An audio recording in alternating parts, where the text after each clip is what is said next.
Hi, this is Annie Fox for Family Confidential, Secrets of Successful Parenting. My guest today is Richard Gold, founder of the Pongo Teen Writing Project. The Pongo Teen Writing Project is a volunteer, nonprofit effort with Seattle teens who are in jail, on the streets, or in other ways leading difficult lives. The volunteers through the project work with these young people and help them express themselves through poetry and other forms of writing. Hi, Richard. Welcome to Family Confidential. Hi, Annie. Thank you for having me. Well, I'm a writer and had the normal bumps in my own teenhood. My dad died suddenly when I was 15, and I am extraordinarily grateful for the gift of writing because it really got me through some very, very hard times. And I wanted to talk to you a little bit about your Pongo Teen Writing Project and more globally, how teens in troubled situations with troubling emotions plus poetry equal something good. Um, to put it all in context, I've been doing this for this kind of work for 23 years, and I've been constantly learning in the process and deepening my understanding. It's been wonderful that way, and what I'm realizing is how much the youth I work with in prisons, in homeless shelters, in psychiatric hospitals have consistently suffered early childhood trauma. And some of the consequences of that are, one consequence is often described as fragmentation. It's a kind of fundamental confusion that goes even deeper than repression. I mean, repression, we may not remember things, but they're a part of us. Mm-hmm. When people have trauma and overwhelmed, there are things they may remember. There are feelings they may have and not know why. There are things they may remember and have no feelings associated with it.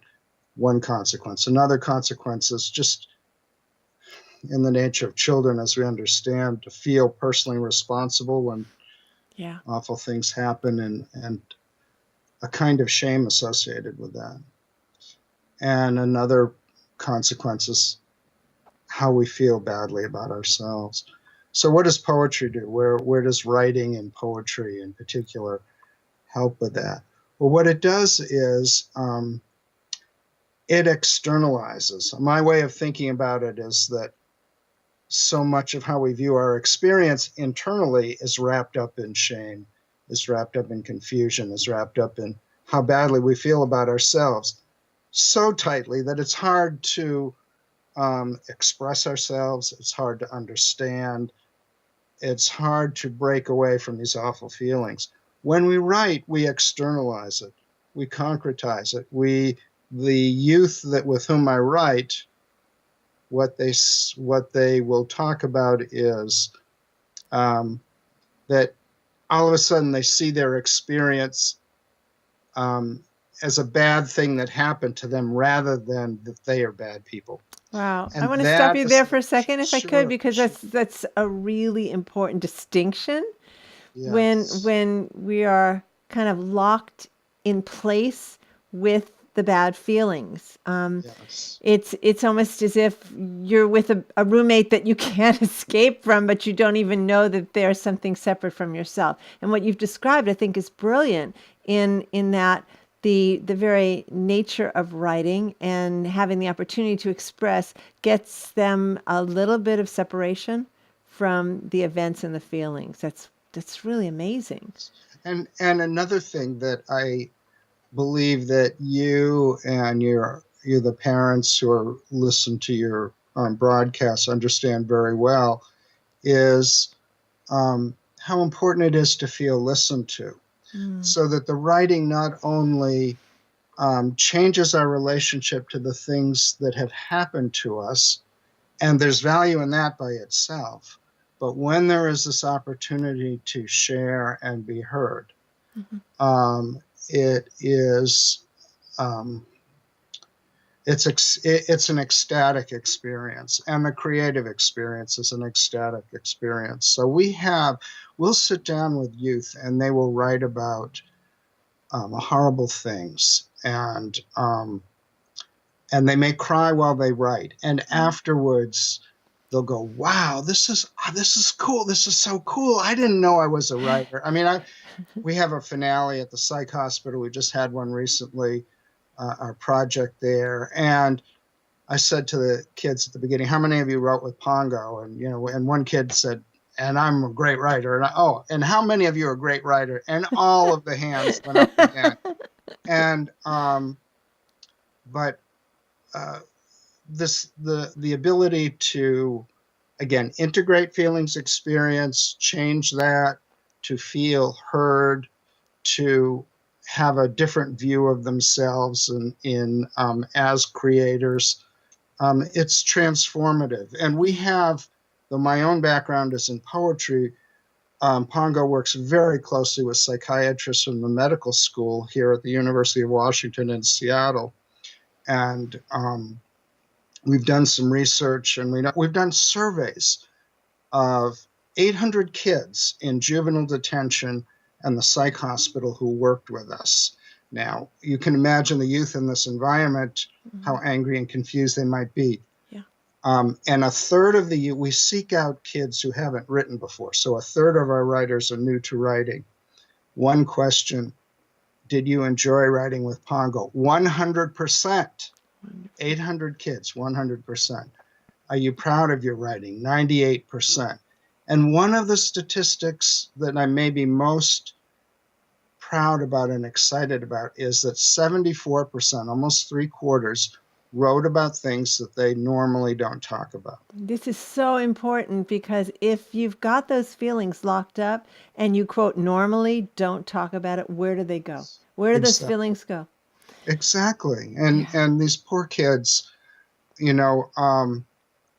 imagine someone who has, I mean, Annie, I could go on for longer than our interview just listing the kinds of traumas that these kids have had, including incest and rape and Terrible, terrible things. seeing murders. But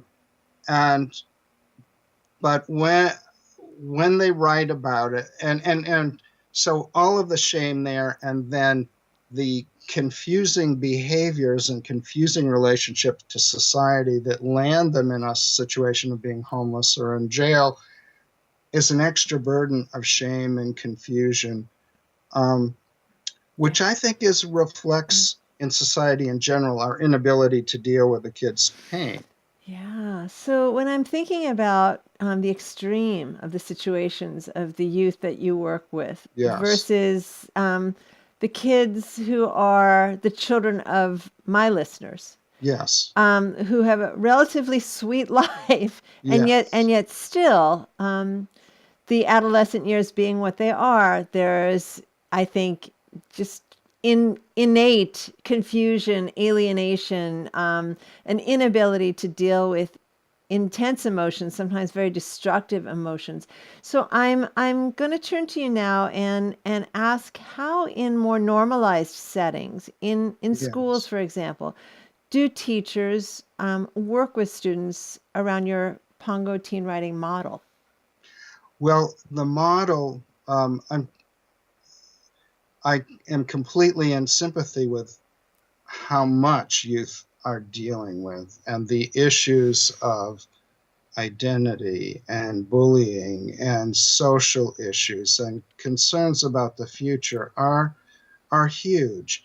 Now, the model itself is applicable with anybody. Perhaps as part of this, we're talking about a book I just published about writing with at-risk youth. And we have a website with writing activities on it. But the philosophy behind what we do includes acceptance and listening at one level, and not being critical of youth writing. In other words, we don't need to fix, and we don't try to fix. We fix spelling and grammar without comment ourselves and help the youth type it up and give them something to be proud of. But beyond that, there are criteria of providing poetic structures. We use fill in the blank poems as one example, but they're poems on things that are important to youth. For example, lessons of courage and fear. You know, in my life, I've known courage. I've discovered it when. In my life, I've known fear. I discovered it when. And these fill in the blank poems are Wow. on the website, available for any teacher to download and use with a class. Also available for any youth to fill in with the option of sending it to us. And we write back to every youth. You know, I really love the simplicity of that. You know, I've experienced fear when, Yes. and that's really something in the hands of a caring parent in a safe environment at home, starting with children much younger than teenagers, could become kind of a sharing and a way for parents and children to better understand each other, I'm thinking. Um, I think that the ability to talk on this level um, is a wonderful gift. And it's Yeah. parents and children. I mean, it's your mission to facilitate that level of communication.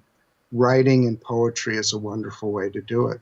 Absolutely. And in the philosophy of this kind, how we introduce poetry to youth is we don't say this is good for you. We don't say you should write poetry. We say we're interested in what you have to say, and our belief is to ask you to just write from the heart about who you are. And so we approach it as listeners, not as therapists, not as people suggesting what the youth should do. And the way we introduce it is by sharing poetry. So we read poetry to the kids, poetry by other kids, and they feel that this is something they can do. They feel their stories represented. And again, our website has a lot of poetry.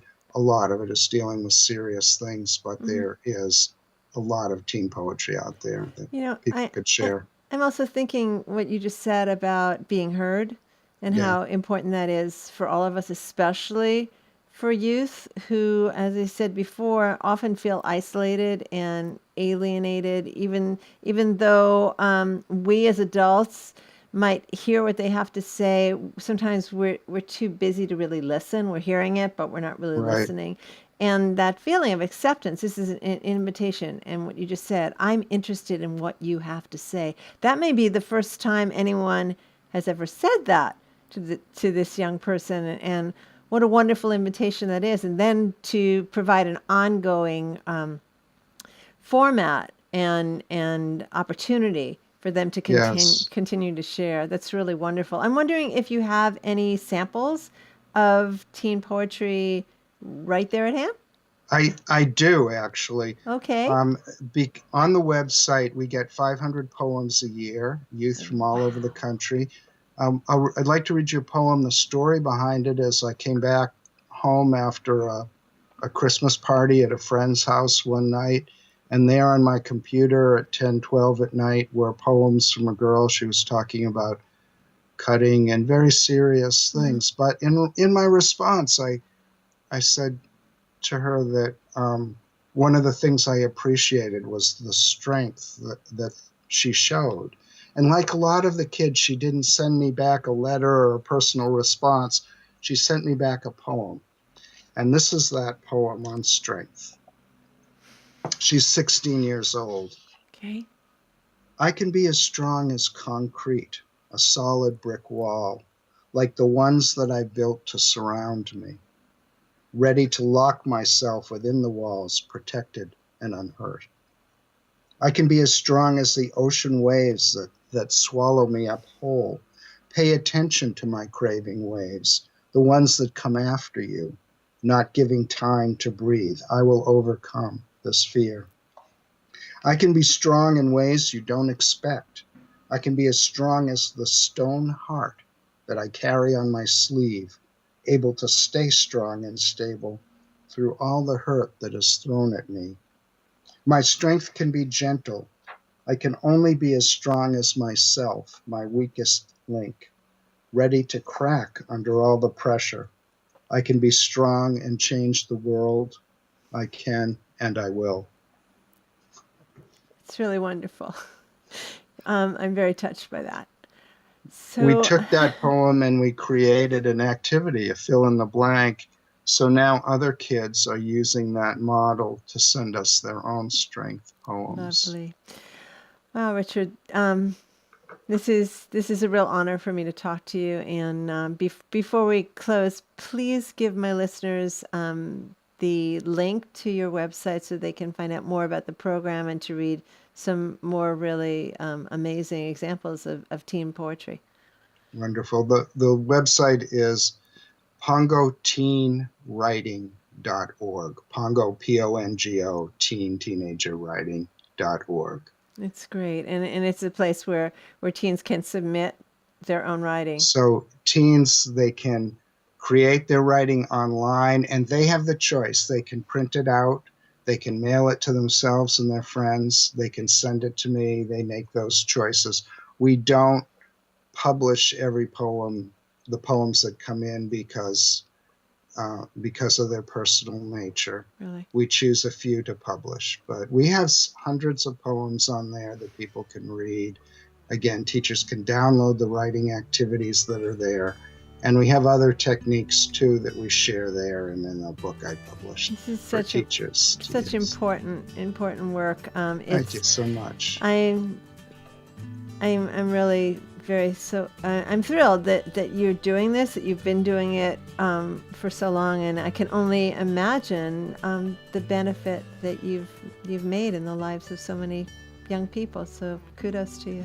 Oh, thank you very much, and to you. Thank you for all you do. Okay. This is great, and keep up the good work, Richard. Thanks a lot. This is Annie Fox for Family Confidential. To learn more about my work with teens and parents, visit anniefox.com and check out my book, Teaching Kids to Be Good People. And tune in next week when my guest will be Michelle Anthony, author of Little Girls Can Be Mean, 4 Steps to Bully-Proofing Girls in the Early Grades. Until then, happy parenting!